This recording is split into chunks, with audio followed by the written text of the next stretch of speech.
the next movie you're doing is Why Did I Get Married Too? Which is done. Which is you're wrapped on that. Wrapped and almost done editing. Yeah. Janet Jackson starring in that, and Yeah. I know she came back to work with you after the funeral. What was it like to have her back? Well, the first day of shooting, she was flying in to come to work, and she was on her way to wardrobe, actually. We were shooting in the airport. There were 500 extras there, and something happened in the room.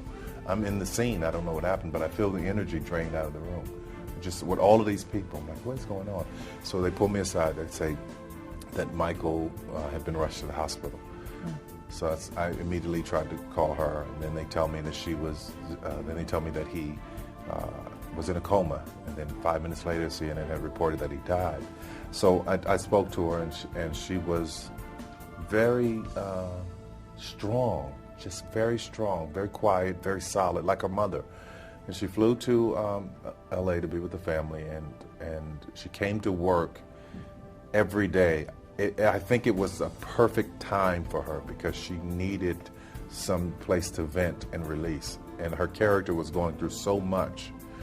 I did rewrite something in the film, though. There was a funeral at the end of the movie where she had to talk about a person who had died, and it was so eerie because the things that she was saying were so close. So I rewrote it. I didn't want to put her through that, but her strength is amazing. Were you worried about her coming back? Oh, absolutely, absolutely. I love Janet to death. Janet and I are very close, so I'm very, very, very worried about her, and I wanted to make sure she was protected. And we did everything we could to make sure she was protected and comfortable. It sounds like it was a great thing at that time to keep her mind off the loss. Yeah, to keep her mind off the loss and the circus, the disrespect of it all, and everything that was happening was you know, she was so insulated from it that it was really great. I mean, you know, from watching black and white movies and not really watching television because it, you know, make her so angry. But maybe I'm saying too much, but she was really, really great and did a fantastic job in the film. There's a lot of music and it's a lot of fun, you know, very different for me, and it's closer to my plays than one of my films with all of the music and the great singers. And two amazing divas in this movie. Yes, who weren't divas at all, who just came to work and did what they had to do. Mary J. Blige and Gladys Knight was fantastic. How did that come about? I mean, do you sit around and say, this is my dream scenario, my dream cast? The truth of it is this. I wrote this movie for Jennifer Hudson, and she was going out on tour, and, you know, she had the baby thing going on. She was like, I can't do it. So I was like, well, who can I get to do it? And Taraji, I was thinking, you know, perfect for this film, Taraji. So we talked about it, and she's like, yeah, you wanted Jennifer Hudson to do it, but I got it in there. She did a fantastic job. You encouraged the improvisation that we saw. I mean, you could tell in the movie that you were, I mean, you could tell after on the credits, but it looks like you just have fun with it. As well, it should be. You know, it should be fun. It's work, but it should be fun. We should be enjoying ourselves. And when you have someone like Taraji and Adam and Brian White and Gladys and Marvin and Mary J., they all want to add their little bit. I'm like, let's do it, see what we come up with. And everything I don't like, I can cut in editing. So it works well. It works well. How hard is it for you to do the directing when you're in that Medea suit? I mean, you go through 4 hours of makeup. You're not taking that thing off to work after. It's, you know what, it's okay, because once I put it on, I'm good. It just, the actors have to make the adjustment, because I'll be in full Medea costume saying, hey, you know, you didn't do this right, I want you. And they have to, like I walked up to Taraji in one scene, and I was like, can you see me?